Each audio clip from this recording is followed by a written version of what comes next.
fuck up. It's time to talk business. Jared Taylor, Matt Best, and Evan Hafer proudly present Blackhearted.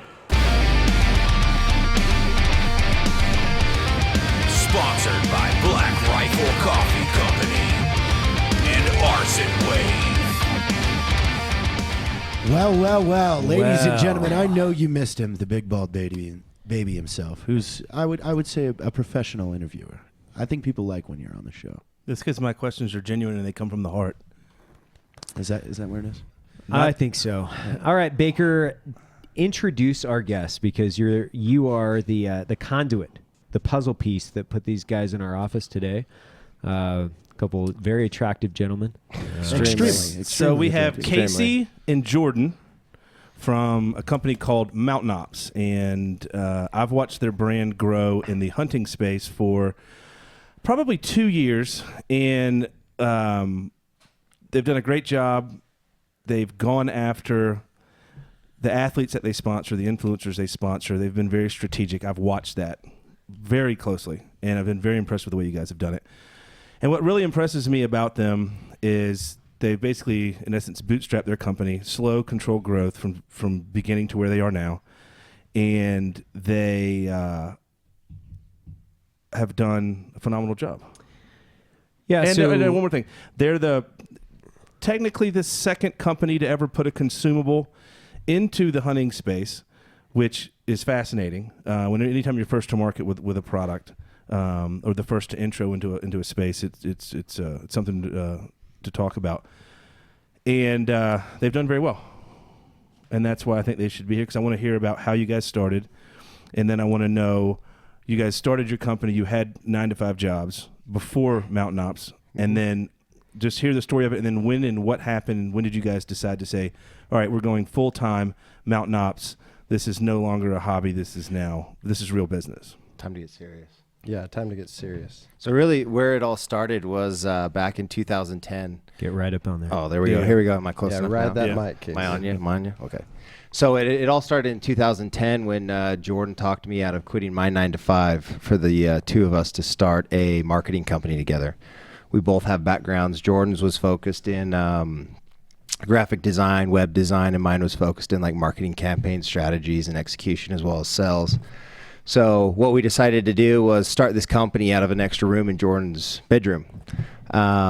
We threw together a few quotes for some local companies here that wanted us to do some stuff. We really only wanted to make like 500 extra bucks on the side at the time, right? Literally, it was moonlighting. We were just like, hey, I told Casey, I was like, hey, you're doing, he was working for our dad's company, and I was working for a marketing firm, and I was just like, hey, you want to make a couple extra bucks on the side? Like, I've got some people that want to do work, but they don't want to do it for the company that we can charge a lower rate. We can undercut them and just start to do this.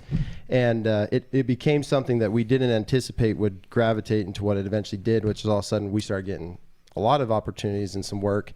And then eventually we went out, and I still remember this. There was this company, they're actually locally here, and we tell this story to the owner all the time, but it's called Castle Creek Homes.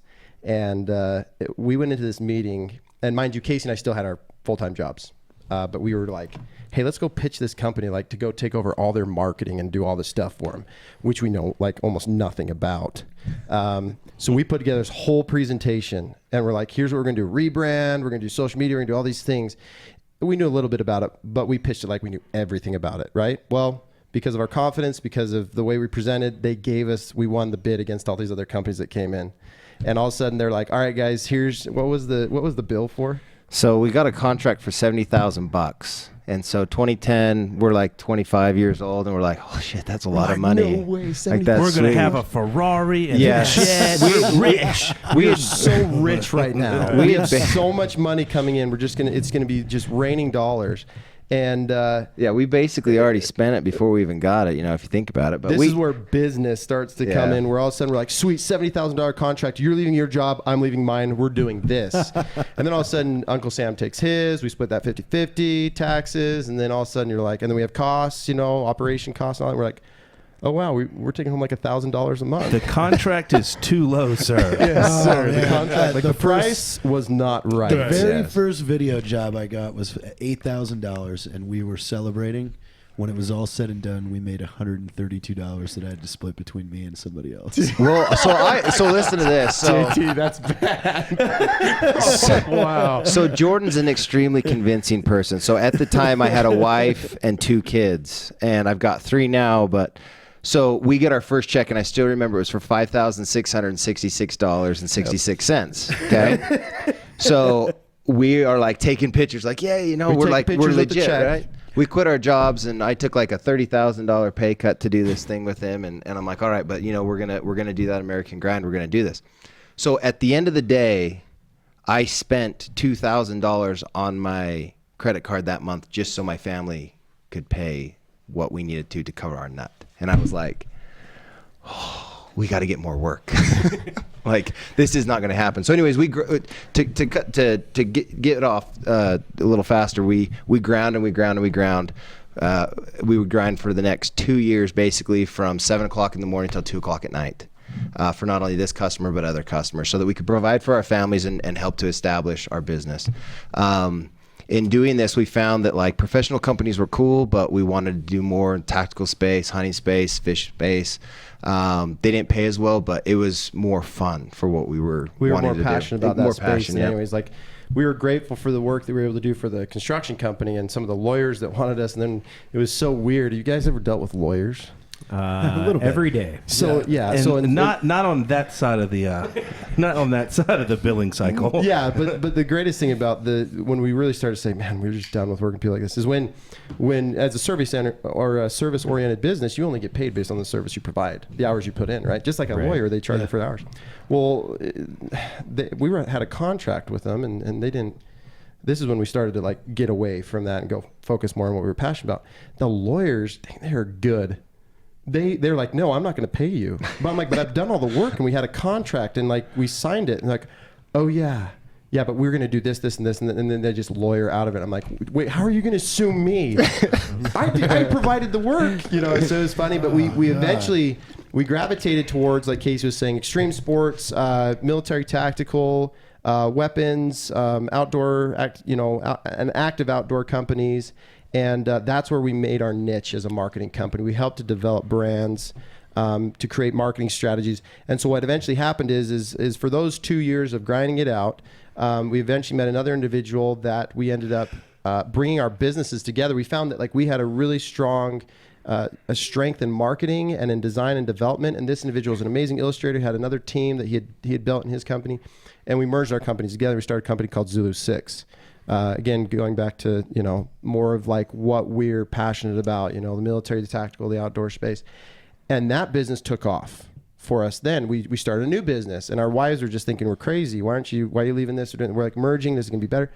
Well, all of a sudden we get to the point where we start getting close to the time that we started Mountain Ops. And this was a little over 3 years ago. Yeah, it's February of 2014 is when this was all going down. And basically what happened is, so my job was, I was over sales and marketing, and I was actually at this show, and that's going on in Salt Lake right now. It's called the Hunt Expo. And I was going down to everybody, all the companies, trying to drum up some more business, show them what we were doing for other people. And we went to that company that you had previously mentioned, the first to market. They were here 10 years ago, and basically spilled out a plan for them, and they're like, oh no, our daughter does our marketing, like we could like, never fire nobody her. Else in So hold on, they got a social media gal. Yes, that's what they call it, social media gal. And respectfully, they sat across the table, and we put together this plan that we didn't at the time know we would execute for Mountain Ops, but we said, we can take your business. And they're like, no, we've got a girl.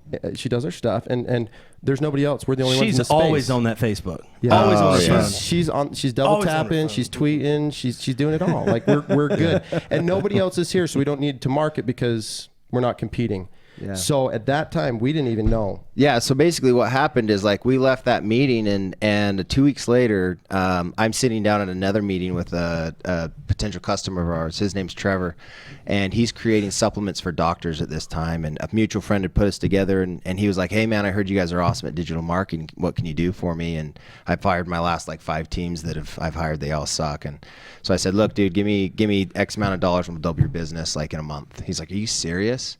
So I said, just trust us and we'll do it. So we went to work, did what we're good at, and literally doubled his business over a month. So he's like, you guys are freaking amazing at what you can do. So what can we do together? Like, this, doctors are cool and stuff, but I see you guys are talented in other places. And he had told us, he's like, where else could I build product? Because Trevor, he's the mad scientist. Okay, so Trevor, he's the chemist, the mad scientist. He understands the nutrition. He gets all of that. He's versed in it. He develops it. He builds it, formulates it. And so he's like, where can I build products? But I don't want to go to the gym space. I don't want to go to a saturated market that you're competing. It's like everyone's trying to compete for space. There's black eyes there as far as like, you know, people are shady, fillers, additives, preservatives, all this stuff. And that is actually when Casey looked at him in the eye and he's like, you know what? He's like, we could build products for like military tactical, for hunting, like a person or an athlete or an individual that experiences their sport or their, you know, trade for an extended period of time rather than like an hour in the gym. And that's where the idea for Mountain Ops started, is let's start building and formulating products that helps a hunter, right, Baker? You're a hunter. Evan, are you a hunter? Okay, so you guys are hunters. So when we're hunting, we're not just in what we call like Gold's gym. We're in God's gym. We're out there hustling, trying to harvest animals. And that is a long time to do that. So we built products that had longer extended release times with better performance, higher quality of product, or excuse me, ingredients that did what it said it was going to do. It's kind of like you guys. You guys built a better coffee than your competitors. You're like, hey, we're going to come to market, but we're not just going to come to market. We're going to destroy this space.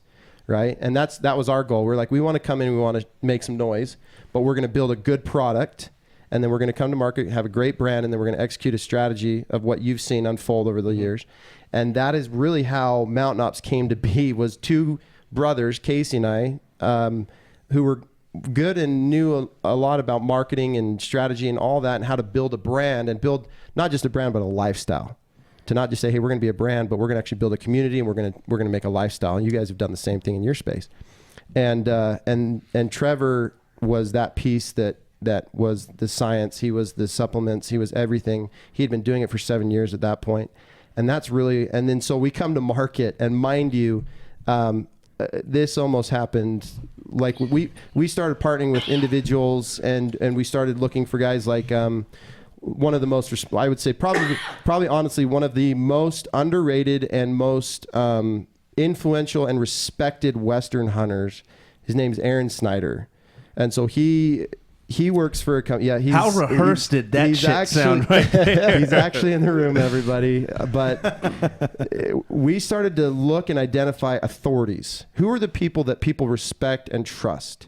Not the celebrities, but the authorities. And Aaron was one of those people. He was one of the very first people we started to work with. We actually started working with a gentleman who's had a very successful podcast in our space, Brian Call. It's called The Gritty Bowman. That's another rehearsed line, because he's also in the room. He's also in the room.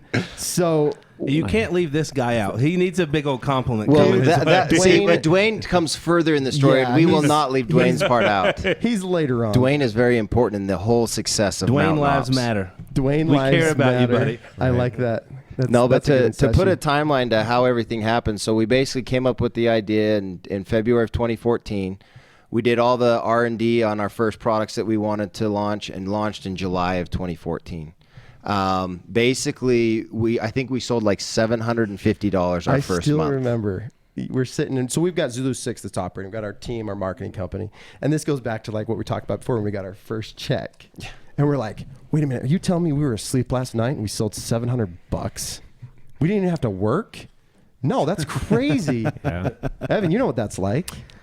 I do, if I slept. Yeah. Like, if I slept, it's like, hey, what you're telling me is like I tried to black out in my fucking bed for a couple hours, and then I woke up and something happened. I always say something's going to happen. I don't exactly know what's going to happen, but it's going to happen. Something's going to happen. And so we see that come in. The very first one was $700. Well, no. That was what we did in the first month. I think our first order was like $40 or something like that. But we only had like 3 products at this time. Yep. We had a pre-workout cardio enhancer, and then like a fat-burning thermogenic pill that you could take.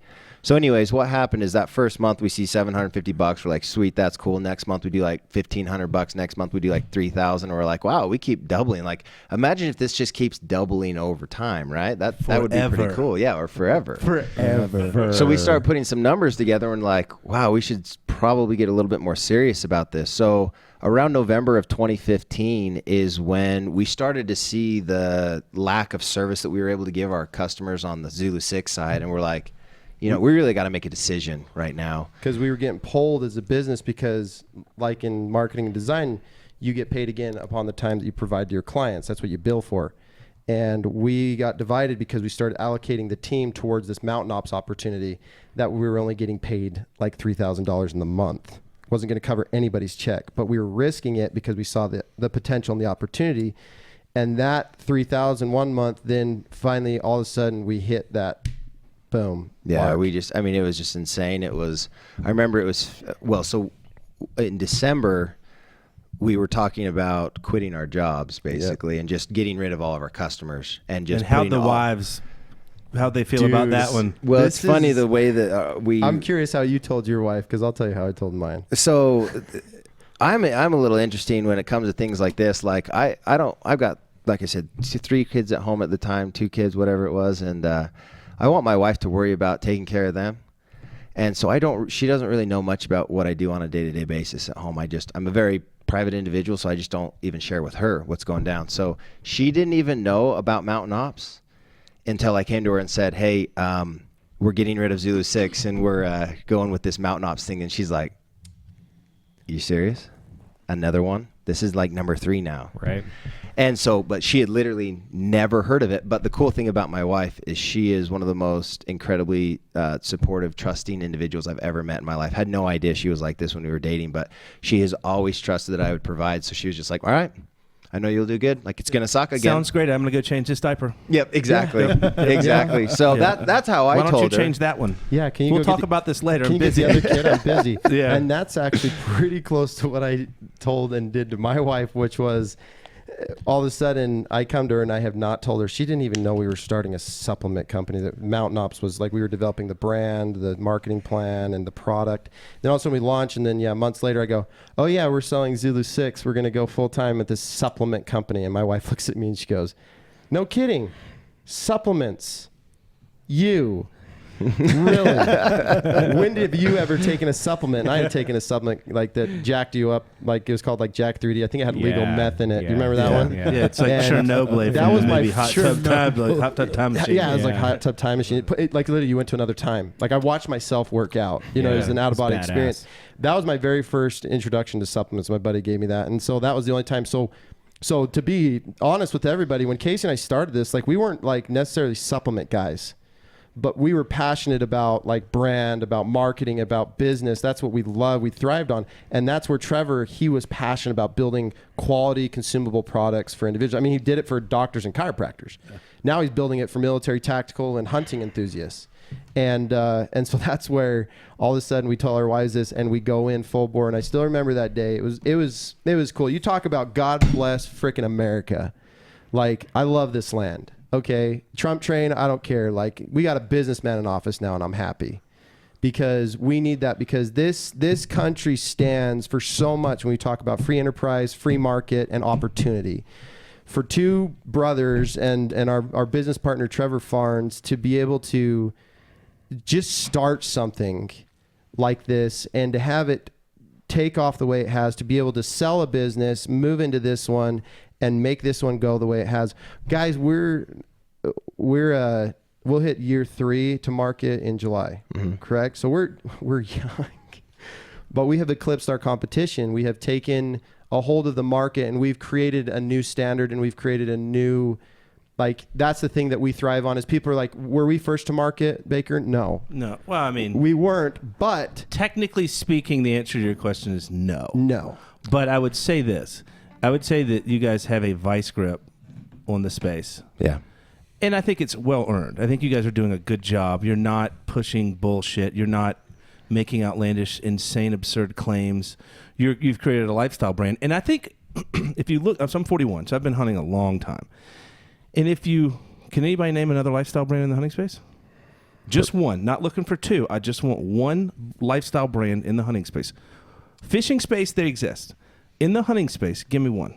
The only one that ever comes to mind that we talk about is, well, there's 2 technically. Under Armour and I wouldn't call that a lifestyle. Yeah, that's when you talk about Yeah, I see where Baker's going. No, with that's this. not a lifestyle at all. It is. They have great marketing. I would say you're right. maybe Under Armour on their $6 billion company side, they've created a lifestyle like Nike, right? But for their UA Hunt and for that, it's not a lifestyle. It's hard.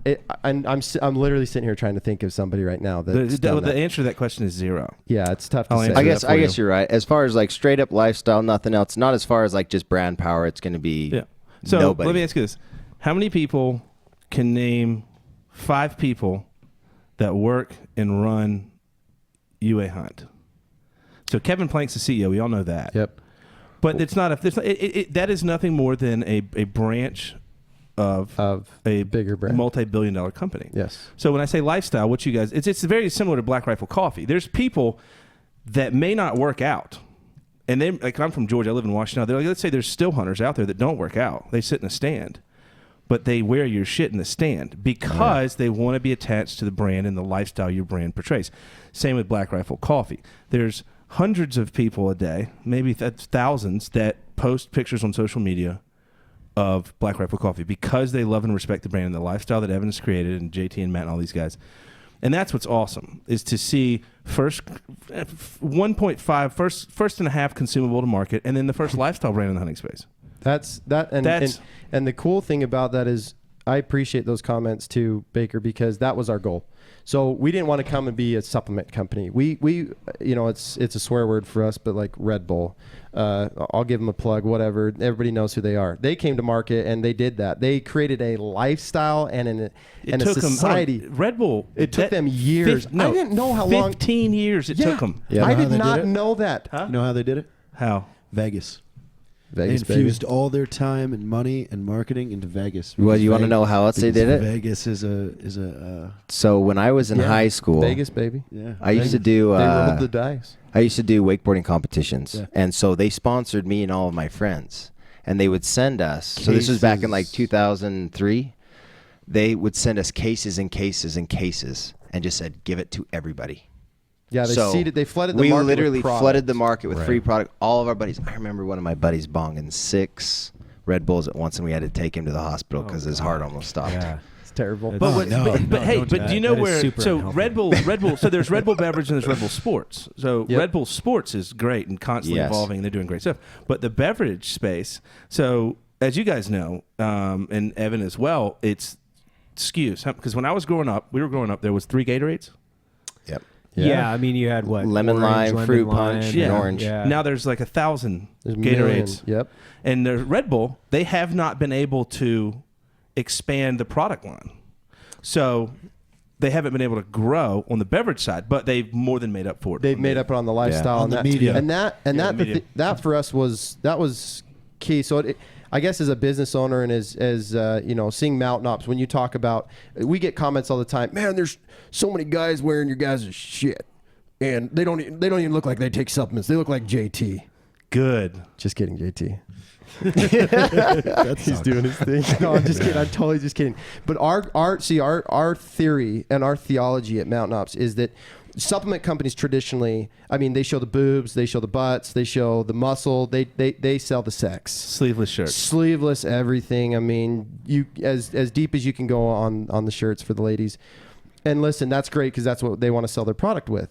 But our theory was, as you know, Baker, hunters, whitetail, western, Right. there's all shapes and sizes. We wanted to make sure we didn't intimidate them, that we became an energy and nutritional company that was open to everyone. So that everybody in the stands that are whitetail guys that aren't as extreme as Aaron Snyder going 30, 50 miles in the backcountry hunting I know, that's sheep. right. Donnie Vincent. Yeah, just going into the wilderness Donnie Vincent for 5 months. These guys, there's spectrum, but a guy like Aaron Snyder, I mean, people look up to him for a lot of reasons because he's respected for his knowledge on authority on gear. He gets it done. He kills a lot of stuff. He's consistent. What he did with the traditional archery in 12 months is never, ever been heard of. No, and it made so many people mad because Aaron was like, oh, so I'm going to pick up a trad bow, trad life, hashtag trad or die. So then he goes does almost a freaking trad super slam. And then he's like, and I'm done with that. I want to go back to combat. So the traditional market, it's like, are you kidding me? Like, you're like one of the best trout hunters. He's like, I know, I did it. It was fun. But I miss, my bow because Aaron's an incredible shot from. So we with were in the compound. Alabama last week, and Aaron put 6 arrows in a pie plate at 100 yards with a bow. Believe it. That's like you running, the super high end qualifying rifle thing and doing it with your pistol. And and Aaron, respectfully, he's earned that because he comes from the competitive shooting side of archery. He's shot at paper, he shot at 3D for a long time. He's been doing it before he was doing Kifaru and doing all of that stuff. And so I guess what I was getting at is we wanted to keep it open so that everyone felt that, hey, we know that our products will help you to achieve your goals, whether you're trying to trim the tree and lose weight, whether you want energy and focus, whether you want to build muscle and strength, whatever your goal is personally. If you just want daily nutrition, we have all of it for you. So let's help you get from A to Z. Let's take baby steps. Getting them off the couch, getting them in the gym. Yep. So Exactly. who had that in the space before you guys existed?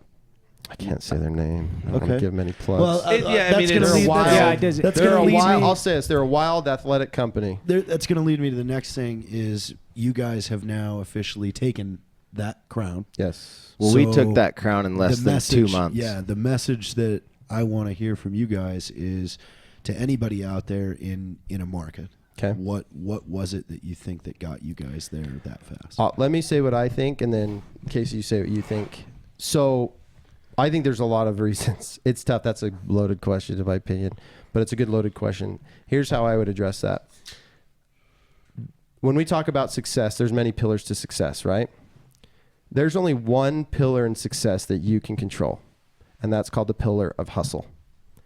And there's something that my dad told me that I really believe in today's market, and you guys too, respectfully. I love this podcast. I love talking to you guys because I've watched you. I've seen what you've done, Evan, what your company, JT, all of you guys. It's been remarkable. And I love that we're all Utah companies too. Yeah. God bless awesome. Utah. That's awesome. And so my dad told me, he sat down with Casey and I, and he's realized this because my dad built one of the largest fastener companies in the Rocky Mountain West. Really? Yes. Wow. And so THB. Sorry, what's the name of it? THB Incorporated stands for the Harbison Brothers because 30 years ago, him and his brother started a business and became very successful. Right. And so we're the second generation of Fasteners. Harbison Brothers. Still exists. I know. It exists. Still exists today. Oh, they're still oddly killing know it. way too much about the fastener So if market. if anyone out there is looking for fasteners, where can they get those fasteners? They go to what is it? THB-inc.com. Yeah, You're welcome, a Dad. website we built for our dad a long time ago. Did you get paid for It's it? since changed. We Oh, that's got- a good This story. is our dad. Our dad's awesome. This goes. We're gonna get into your question, I promise. But my dad, because he's really good at business and he taught his sons such. Growing up, we never got what we wanted. We never received anything that we asked for. My dad always said, "Go earn it, or go save up your money and go buy your snowboard. I'm not going to get you one for Christmas, or I'm not." He taught us the value of hard work, saving $1, and paying for things that we wanted by earning our way. And so even at that time, he convinced Casey to build this website that eventually sold millions and he millions didn't of dollars. convince me. Well, you took it on. Basically, what happened is he's been around since 1986, and this was 2007 or so. And they I said, still didn't have and a I website. was running his marketing, and I said, guys, you realize there's more people than are in the Salt Lake Valley, and you could sell to them, and there's these things called UPS that you can ship it out to them. They had just dominated with just your traditional guy walks in a suit and tie and strikes up. So like Charlie Loman, like Death of a Salesman, like door Yes. to door, business to business. That's how B2B. that's how they became the largest fastener in the Intermountain West and fastener company. And so basically, what I said is, look, let me show you the power of the internet. So I at the time didn't know how to create a website, and so with Jordan's help, we basically created a website for him. In the first 6 months of launching it, he got over $2 million in quotes and turned that into like $300,000 in business. That's awesome. And guess this what is we the got best paid part. for it? This is why we own our own business. A $500 gift card to Home Depot that I bought a deep freezer to put all my elk in. You still have a deep freezer? That's legit. My dad is one of the best freaking businessmen negotiators. Hold on a No, second. that just sounds like business in Utah, guys. That is- I'll tell you it that is right now. business in That is Utah. business in Utah. Frugal Utah business. So, Yeah. so the reason why I was JT Hold on, real going quick. So back- he wait, made wait. y'all work for your snowboards and your toys and the things you wanted, and then So when I was made you go get him what he wanted for free. We need to send him another bill. yes. Let's get another bill to this guy. My dad. So the thing is with Blackhearted, this is for future entrepreneurs or current entrepreneurs. So we always tie our expert guests into something that they've accomplished, so they can use their experience by passing on advice to our listeners. So this is where we're going with this one. Exactly. And so that's where, my dad said a quote to us when we were starting our business that really resonated with me. And Evan, I bet you this probably resonates with you with what you guys have done with your company. But my dad said, you know what? In the 30 years that I've been in business, I've seen a lot, and we've had a lot of success, and we've kind of hit a slump, and we're trying to make ground for all that we've lost because competition has come in and kind of frustrated, things. He said, son, the market today is no longer, because of social media and because of the way the market works, it is no longer about the big versus the small. It's the fast versus the slow. Mm-hmm. And so when I talk about the pillar for success, all you entrepreneurs or want to be entrepreneurs or anybody who's listening to this podcast, the only pillar of success that you control is hustle and speed and executing. Because one thing that I think we've done very good at Mountain Ops where we've been successful is, listen, we're on a podcast. So guess what we're doing right now? We're talking. And we can talk all day about what we're going to do. All day. And we can feel really accomplished about that. Well, one of the things Casey and I did is we not only just talked about it, but we went and did it. And then we grinded every day with Mountain Ops, getting the right partners, influencers, seeding the product, flooding the market, and creating a lifestyle brand that, for everyone listening, again, goes back to why I freaking love this country so much, because I don't know of any other place in the world that would allow you the opportunity to hustle like we do and to disrupt a market that had a competitor in it that we have now taken the top spot, and we're not slowing down. We're not going to say, hey, like we've arrived. Once you arrive, right? That's when you're going to start failing. But we have come, and I believe that because of our hustle, our drive. We talked and we did. We didn't just talk about it and make great ideas. We executed on those ideas, and we have stayed ahead of our competition because we execute over and over again. Are you guys related, Evan? Because as a guy that's been friends with these dudes for over a year now, we do some work together, and I've observed a lot. I'm the young dude, new guy, bottom guy of the totem pole, and everything you're saying is exactly what he screams every single day. And it's like, don't fucking, what are you gonna do? Oh, you're gonna do this? Okay.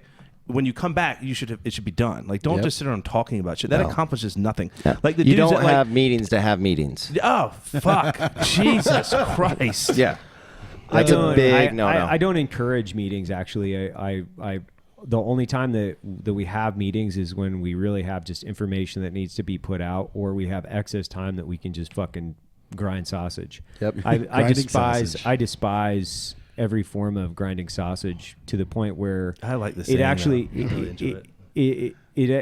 counterproductive to a company because you just sit around and pontificate.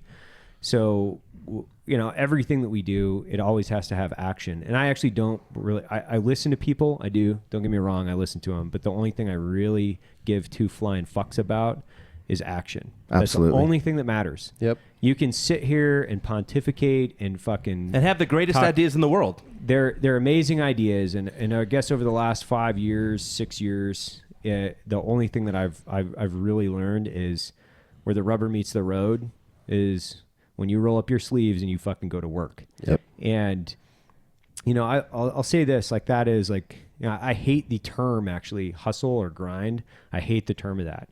I just say it's fucking hard work. We are dude. now at an impasse. Like, there's no secret. There is no secret to any of this. What it is like, okay, I'm going to work really hard at this. I'm going to see what the end result is. So I'm going to measure it. I'm like, oh, okay, well, how far did I get? If I didn't get anywhere, I need to change my fucking strategy a little bit. And then, so it's work, measure. So you're just working, reassess, fucking go back to work. And it's funny because how many entrepreneurs have we had now? 50 at this point? Easily. Probably 75 guys through these doors. Have been over through this 100. door in, I don't know, in the 4 months that we've had this building. And everybody's like, hey, man, like, what do you guys do? It's like, what's the everything? What's the secret? Everything. Well, every day. And it's funny because I used to have the same conversation in the tactical space. Like, guys were like, man, that guy was in SEAL Team 6, man. What? I'm like, okay, so let me explain something to you. When you go over there, they don't give you a fucking cape and a magic wand. You don't become a wizard. Like, there's no magic. You know what it is? it's gut grinding fucking hard work and perseverance. And it's like getting up 2 hours early, skipping out on that extra 3 hours of sleep. It's skipping fucking meals and sleeping on the floor of your office and looking at this little thing, this computer. And if you don't know something, like getting into Google and going, oh, how the fuck do I figure this out? And so I can do a lot. I can do a lot with guys that are loyal, right? I can do a lot with fucking loyalty, hard work, and intelligence. Yep. Man, you can fucking dominate the world. And I love it. I love it. You know, I've seen your guys' brand for, man, since you guys popped. One of your first stores actually was in Bountiful, right? Yep. So we were up there. When were we up there, Logan? 2 years ago when we went up to get that. Anyway, it's irrelevant.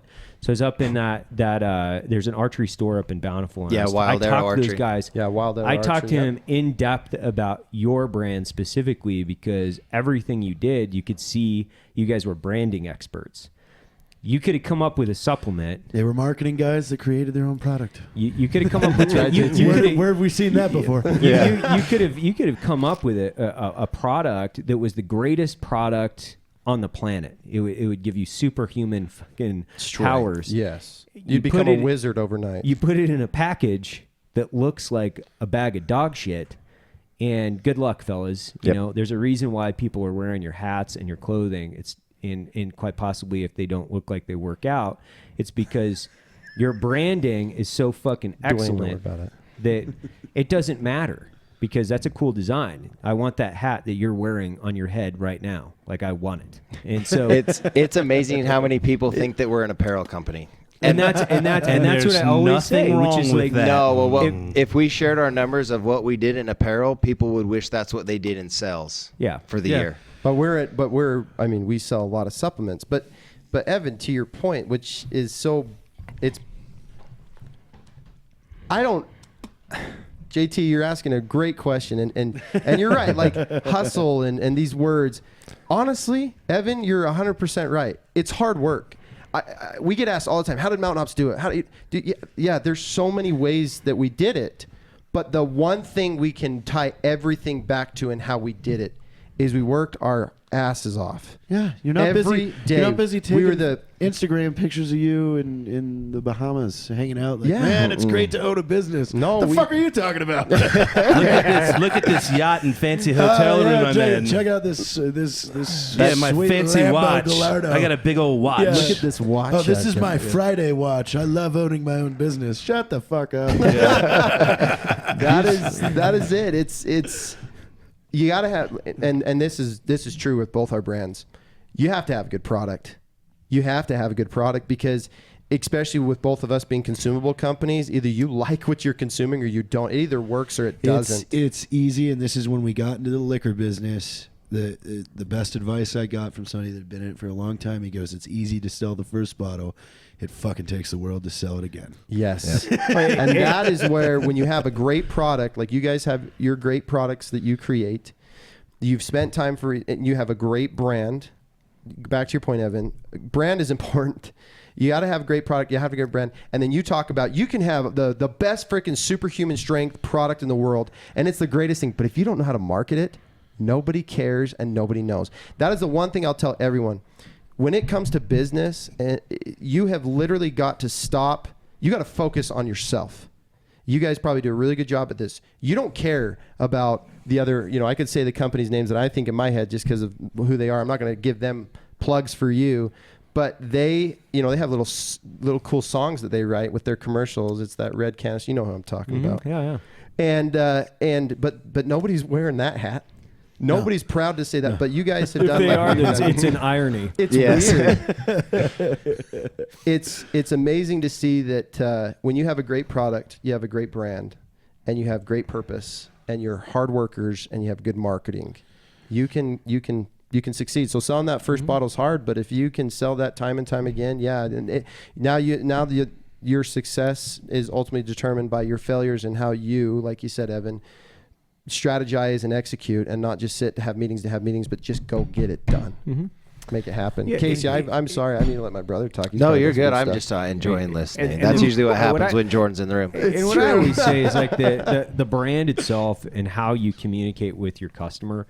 Like I roasted 4 micro batches, 4 pounds of coffee today, like in small increments in fucking 5 different roast profiles from Panama, Ethiopia, Costa Rica, El Salvador. And that was in between meetings on 2 different roasters while we're getting a 60 kilo roaster put in the back, right? So when I look at coffee, it never ends for me. Like it truly never ends. So, you know, I'm bouncing between 5 different meetings and talking about executing strategy. And in between, I'm popping into this little fucking 1 pound roaster and seeing, hey man, talking to our roaster, Edwin, going, wow, tell me a little bit more about how we're going to roast this. And if we increase the temperature up front, you know, can we basically bake the bean a little bit harder, but then it leaves the inside chewy? Like we're talking about this stuff, but ultimately what it is we really care. I care about the product. And if I have a shitty representation of a brand, my product, me, it's a direct representation of myself. If I leave something on the table and if I decide to cut corners and I misrepresent my brand, so I've got a fucking fantastic roast to order coffee, but if I communicate to my customer that it looks like shit from the packaging, how much faith are they going to have in me or my brand? Not much. And yeah, they won't. Not much. And the reverse, I see this happen all the time where guys will have this great product, but they're like, I feel like if I dive too deep in the market or the marketing aspect of thing, it cheapens the product. I'm like, are you crazy? And I know I know you guys are marketing guys. How does anybody know who you are if you don't market? I mean, I've dealt with this by engineers and inventors all around the space where guys are like, well, you know, the way that this is represented, I'm not exactly sure. And I'm like, bro, your website looks like it was built in 1983 with spelling before errors. the internet, before the fucking internet, with Microsoft front page 1. Yeah. And it's like, well, you know, I just don't want to invest in that. I'm like, okay. All right. So What- that's the what way do that you wanna communicate. invest in? And that's how much the you care. wheelbarrow outside full of cash on fire. Yeah. If you look at Apple, for example, and when Steve Jobs was alive running Apple, the reason I think that they were one of the most powerful companies in the world was because they put the same amount of time and money into engineering, marketing, sales, design, technology, their brick and mortar stores, and everyone worked together. So you have a great product, which is created by an engineer. Okay. And then you have, okay, well, how do we sell it? So you bring in the marketing guys. And so the marketing guys, they can tweak things and look at things a little bit differently. Well, hey, if you change this and you change this, then the sales guys come in. And so everybody working together in a team as a cohesive unit makes everything a lot better and a lot easier. And if you like segmented training gets segmented results. And if you have a segmented business mindset, you're going to have segmented results. If you're not open to spending money on marketing and packaging or brick and mortar, no, we're just strictly an e-com store like your father, or you know, not you see what I'm saying? Segmented training gets segmented results, and I think when you do everything well, everything good, that's when you really can take off. Wow. Jordan and Casey. That's bold. Awesome. Thank you. Brothers. Yep. Those are some You guys are here, knowledge so nuggets. Yeah, Let's you're here. come You back. can pop back on here whenever Yeah. you want. Come back. We're in and out, man. This is about basically getting as much knowledge dump on as we can in 30 minutes and getting We're at somebody 42 creating now. value, creating value in people's lives. So for 43. everybody listening, don't spell mountain MOUNTAIN. I want to dig into that in another episode. It's MTNOPS.com. Got it. And so Mountain where House. can everyone find you on social media? You guys have Twitter, you got Instagram, you got Facebook, YouTube. Where can everyone find you? Yeah, look up at Mountain Ops. Usually all one word. Sometimes there's an underscore in there, but you literally cannot miss us. You look us up on Google, you look us up anywhere, and it's impossible not to find us. All right. From Salt Lake City, this is Black-Hearted. Boom. Black Rifle Coffee Company, along with Arson Wave, would like to thank you for tuning in to Black-Hearted. Have a great fucking day.